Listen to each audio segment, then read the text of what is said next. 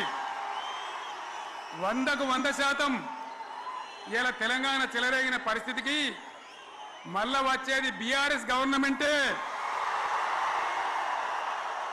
అది ఎవరు కూడా ఆపలేడు. అది ఎవరి తరం కాదు, ఎవరి వశం కాదు. మీకు తెలియదా? మీరు పోలీసు ఉద్యోగాలు చేస్తున్నారు, మీరు చదువుకోలేదా? మీకు కూడా విజ్ఞానం ఉంది కదా? వీళ్ళు దొంగ వాగ్దానాలు చేయలేదా?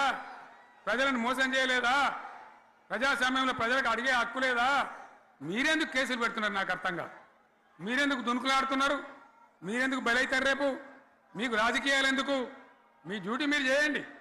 మేము బీఆర్ఎస్ ఎప్పుడు శాసనాన్ని ఉల్లంఘించాం, చట్టాలను ఉల్లంఘించాం.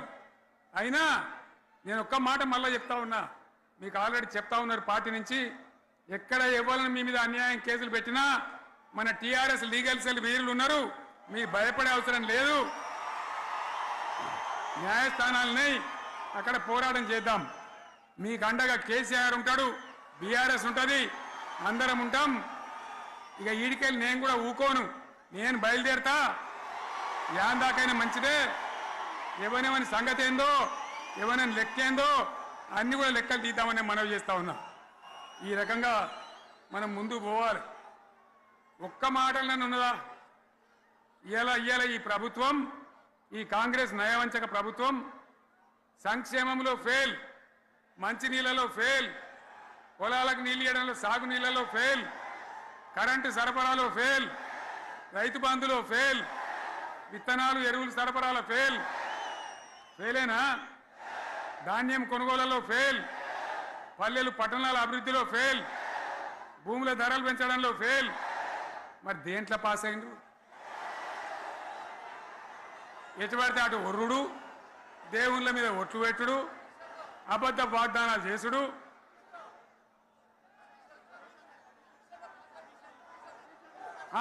కమిషన్ అట 20-30% కమిషన్లు తీసుకున్నాడు, సంచులు నింపుడు, సంచులు మోసుడు. అంతేనా? కరెక్టేనా ఈ మాట? అన్నా కరెక్టేనా? నేను చెప్పి అన్ని ఫెయిల్ అయిందా ఈ ప్రభుత్వం? నిజమైతే ఒకసారి చేతులు లేవటరు దయచేసి. స్టేజ్ మీద లేవటరా? ఫెయిలేనా? ఈ మాట 20%-30% కమిషన్లని నేను అంటలేను. ఎవరన్నారు? స్వయంగా ఆర్థిక మంత్రి ఛాంబర్కు పోయి 200 మంది కాంట్రాక్టర్లు వాళ్ళు లొల్లిపెట్టి మమ్మల్ని 20-30% కమిషన్ అడుగుతుండ్రు, ఇది ఏమన్యాయం అని చెప్పి సెక్రటేరియట్లో చెప్పిన మాట నేను చెప్తా ఉన్నా. ఈ విధంగా మాజీ సర్పంచులు పాపం వాళ్ళు పనిచేసిన మా బిల్లులు ఇవ్వమనంటే వాళ్ళ గోస ఉచ్చుకుంటా ఉన్నారు. వాళ్ళేం పాపం చేసిండ్రు? ఈ విధంగా ఘోరం. ఇంకా ఈ అందానికి ఏం మాట్లాడతారు? కేసీఆర్ నువ్వు రా అసెంబ్లీకి, నీ కాయగూరు కూడా ముచ్చట్లు తింటానికా?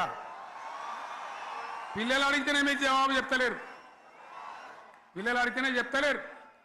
ఉన్నట్టు నిలబెడితే ఆ ఆర్థిక మంత్రి అసెంబ్లీలో లేచి 20% కమిషన్ తీసుకుంటాను కేటీఆర్ మాట్లాడితే ఆయన లేచి భుజాలు తడుముకుంటాడు. నీకెందుకయ్యా బాధ?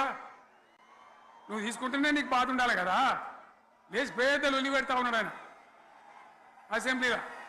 ఈ విధంగా చాలా గందరగోళంగా, అవివేకంతో, అజ్ఞానంతో చాలా ఘోరం చేసి అడ్డమైన మాటలని చెప్పింది. దాంతో మనం కూడా గోల్మాలైపోయినాం. తీర్థం పోదాం తిమ్మక్క అంటే వాడు గుల్లే, మనం సల్లే. ఆ గతికి తెచ్చింది ఇలా ప్రజల గతి. మరి మనం కూడా, ప్రజలు కూడా ఆలోచన చేయాలి. ఆవేశం కాదు. గాడిదలకు గడ్డేసి బలరకు పాల్పడితే వస్తాయా? మరి ఇప్పుడు ఏం చేయాలో ఆలోచించాలి.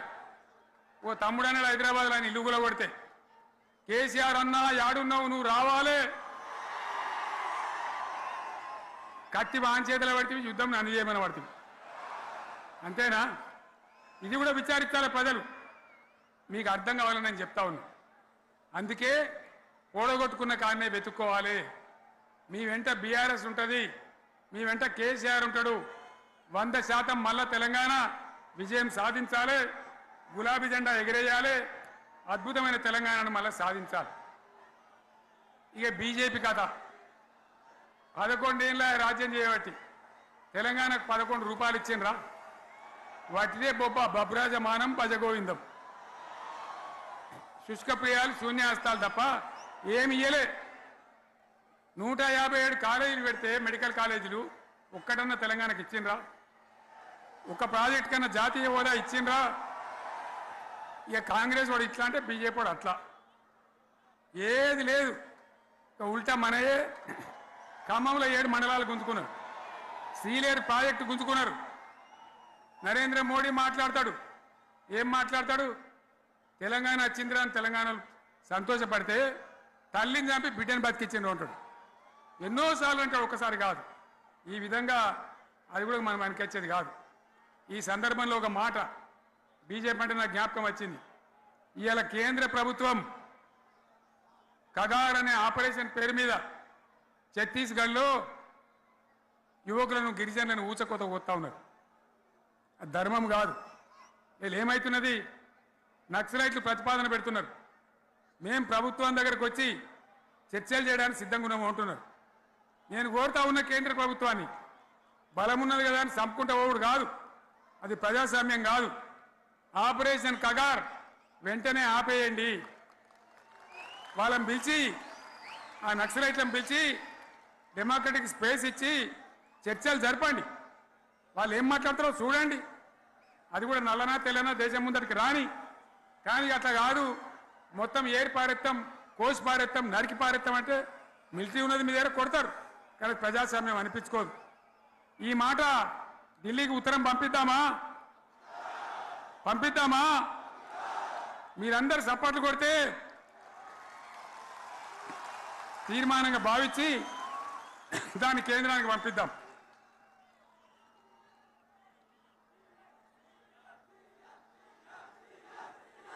ఇక్కడ 30 లేదు. ఈ సందర్భంలో ఈ రజతోత్సవ వేళ నేను మీ అందరికీ, ఇక్కడ ఉన్న వాళ్ళకు, సభలో లేని వాళ్లకు, టీవీలో నా మాటలు వినే వాళ్లకు, యావత్తు తెలంగాణ సమాజానికి బీఆర్ఎస్ గులాబీ జెండా రజతోత్సవ శుభాకాంక్షలు మరొకసారి తెలియజేస్తూ, మీరందరూ కూడా ధైర్యంగా ఉండండి. మళ్ళీ బీఆర్ఎస్ తెచ్చుకుందాం, బ్రహ్మాండమైన పరిపాలన అందించుకుందాం. వీళ్ళు జరగొట్టేటివన్నీ మళ్ళీ మంచిగా చేసుకుందాం, బ్రహ్మాండంగా ముందుకు పోదాం, పురోగమించుదాం. ఒక అద్భుతమైన తెలంగాణ, ప్రతి వ్యక్తి ముఖంలో చిరునవ్వులు చిందించే తెలంగాణ తయారు చేసుకుందామని చెప్పి మీ అందరికీ మనవి చేస్తూ, ఇంత పెద్ద ఎత్తున ఈ సభకు గవర్నమెంట్ వచ్చిన ఏడాది నరలోనే మీరు కదిలి వచ్చిందంటే మీరు కూడా ఒక నిర్ణయానికి వచ్చినట్టు కనబడుతూనే ఉంది.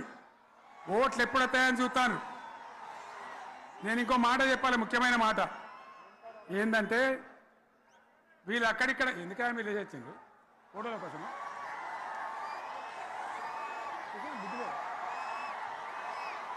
ఒక మాట చెప్పాలి, ఏంటిది? ప్రభాకర్ రెడ్డి అని మా ఎమ్మెల్యే ఉన్నాడు, దుబ్బాక ఎమ్మెల్యే. ఆయనతో ఎవరో హైదరాబాద్లో మాట్లాడితే, అన్న ఇంకా 3 ఏళ్ళు భరించాను ఈ గవర్నమెంట్ అని మాట్లాడింది. ఆయన మాట చెప్పిండు విలేకరులు. అలా చూసారా, మా గవర్నమెంట్ పడగొడతారట. మేమెందుకు పడగొడతాం రా భయ్? మాకేమైనా కాల్చేరు గులగులో పెట్టినాయా? మేమా కిరికిరి పని చెయ్యం. బిడ్డ మీరే ఉండాలి, ఓట్లు తీసుకున్నారు, చక్కగా పని చేయకపోతే మీ ఈపులు ప్రజలే సాఫ్ చేస్తారు, అంతే కదా. మేము పడగొట్టాం, మీ గవర్నమెంట్ పడగొట్టాం. ఎందుకంటే మీ సంగతి ఏందో మా సంగతి ఏందో ప్రజలకు పూర్తిగా అర్థం కావాలి. గులాబీ సైనికులకు నాది ఒక్కటే మాట, మనం ఏనాడు మనం పుట్టిందే పదవులు త్యాగం చేసి, పుట్టిందే రాష్ట్ర సాధన కోసం, స్వార్థం కోసం మనం పనిచేయలే. మీ అందరి నాయకులను, కార్యకర్తలను నేను కోరేది ఒకటే, తెలంగాణ సమాజం అద్భుతంగా పురోగమించేదాకా మనం పనిచేస్తూనే ఉండాలి. గవర్నమెంట్లో ఉన్నా, ప్రతిపక్షంలో ఉన్నా ప్రజల పక్షాన ఉండాలి, ప్రజలకు అండగా ఉండాలి, ప్రజల సమస్యల మీద పోరాటం చేయాలి, వాళ్ళకు అండదండలుగా ఉంటూ పురోగమించాలి. అదే మన కర్తవ్యం. అందులోనే మనకు అన్ని పదవులు వస్తాయి, అది పెద్ద ఇష్యూ కాదు. ఎన్ని వేల మంది మనోళ్ళు ఎంత బ్రహ్మాండంగా ముందుకొచ్చారు. కాబట్టి మీరందరూ కూడా ఆ విధంగా రావాలి. లాస్ట్ మాట, ఈ సభ నిర్వహించినటువంటి మిత్రులు పోచంపల్లి శ్రీనివాసరెడ్డి గారికి, వినయ్ భాస్కర్ గారికి, పెద్ది సుదర్శన్ రెడ్డి గారికి, రవీంద్రరావు ఎమ్మెల్సీ గారికి, వారికి నేను ధన్యవాదాలు చెప్తా ఉన్నా. ఇక్కడ భూములు ఇచ్చి బ్రహ్మాండంగా ఆదరించిన ఈ ఎల్కతుర్తి చుట్టుపక్కల గ్రామాల ప్రజలకు కూడా, రైతులకు కూడా నేను ధన్యవాదాలు తెలియజేస్తా ఉన్నా. ఈ రజతోత్సవ శుభాకాంక్షలు మీ అందరికీ మరొకసారి తెలియజేస్తూ నేను మీరు సెలవు తీసుకుంటా ఉన్నా. జై తెలంగాణ, జై తెలంగాణ, జై